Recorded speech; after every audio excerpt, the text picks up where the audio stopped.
Ladies and gentlemen, if you're a regular viewer of this channel, you'll know that I always talk about the great things that happen in a drinker's life when they finally decide to kick the booze, live a sober life, and just get on with things. But in today's video, I'm not going to be talking about the good things that happen. Today, I'm going to be sharing the dark side of being sober for just under 4 years. What are some of the bad things that have happened? What are some of the difficulties that we're going to face on a day-to-day basis as a result of not drinking alcohol? Because listen, if you're not prepared for these things, failure is almost inevitable. There are things that happen that can derail us, and if we're not prepared, it could just be game over. So I want to prepare you by really talking about this dark side of things. So if these things happen, you're going to be equipped, you're going to remember this video, and it could potentially save your life. So you want to watch this video in full. And guys, just leave me a comment down below how long you've not drank for now. It'd be awesome to hear from you guys. And if you want to get access to a free video training showing you the strangest secret to controlling alcohol without AA, willpower, rehab, or therapy, make sure to click the link in the description. You'll put your name and email address in, then you'll get instant access to a free training video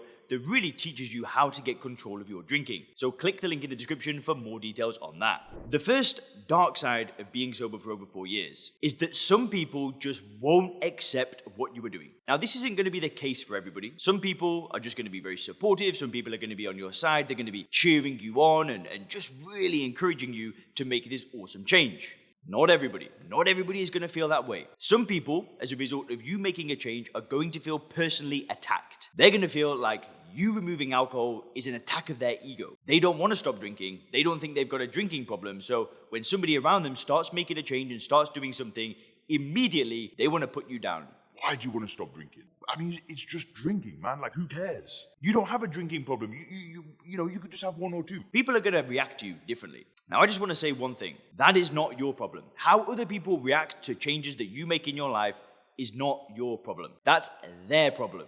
And you've got to be okay with some people not accepting you making this change. Yeah, for some people, this is just going to be a non-issue. But in the beginning of my journey, I was actually working in a restaurant when I stopped drinking alcohol. I was saving up money again, and I was trying to really sort my life out. But I was drinking, and I remember when I decided to stop drinking, a few people just looked at me like, "Oh, Leon, again, like, what are you talking about? Why are you going to do this?" And I just ignored them all. I just ignored every single person and just got on with it. And that's what I'd recommend you do as well. The second thing is that some people may doubt you. Now, if you're anything like me, I've told people that I'm going to stop drinking more times than I can count. I've told my mum, I've told my grandma, I've told my friends. And if you drank the way that I did when it was stopping and starting all the time, a lot of people are going to doubt you.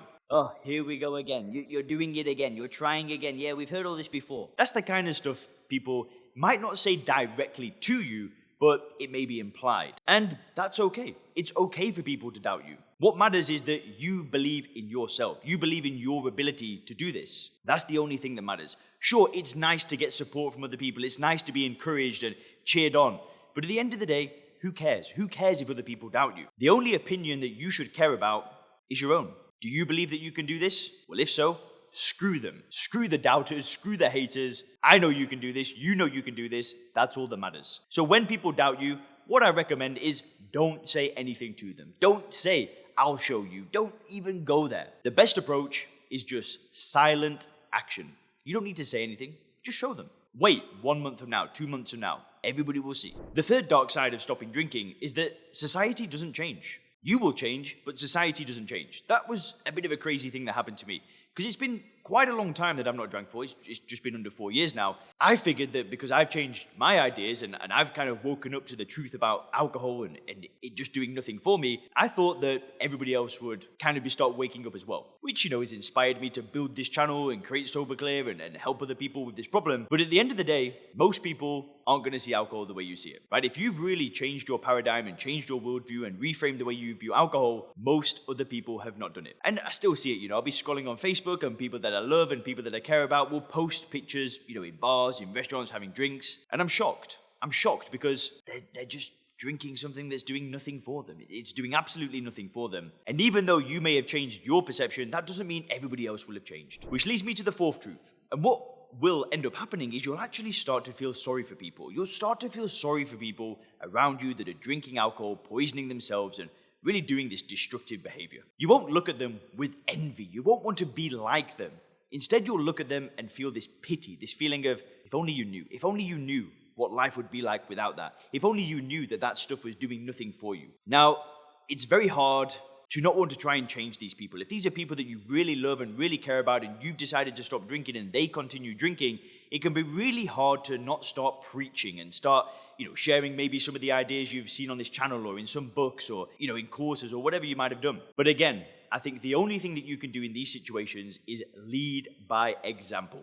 Talk is cheap at the end of the day, but who you are speaks so much more than the words that you were saying. So lead by example, show them that life is so much better without alcohol, start improving yourself, and maybe one day the people that you love, the people that you care about will follow in your footsteps. I know that that's happened for some people in the Sober Clear program. There's a guy called Todd that's in the program.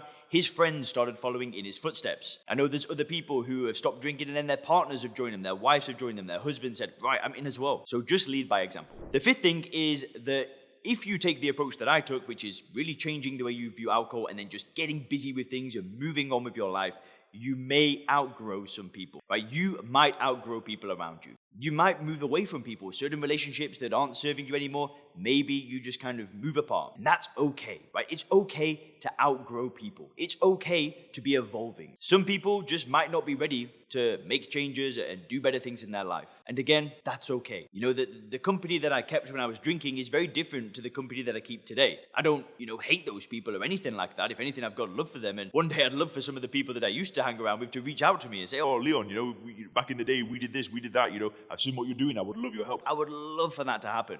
But it's okay for you to outgrow people. And again, to me, it's all about leading by example.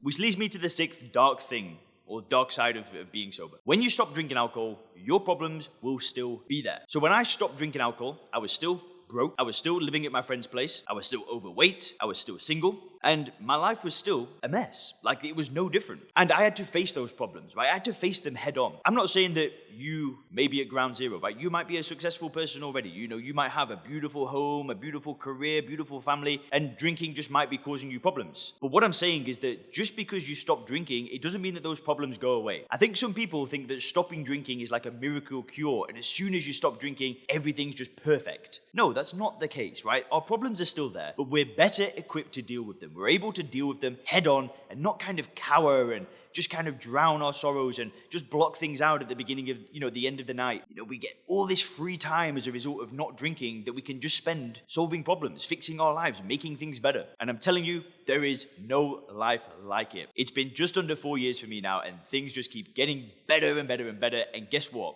They're going to get better for you as well. Have a great day.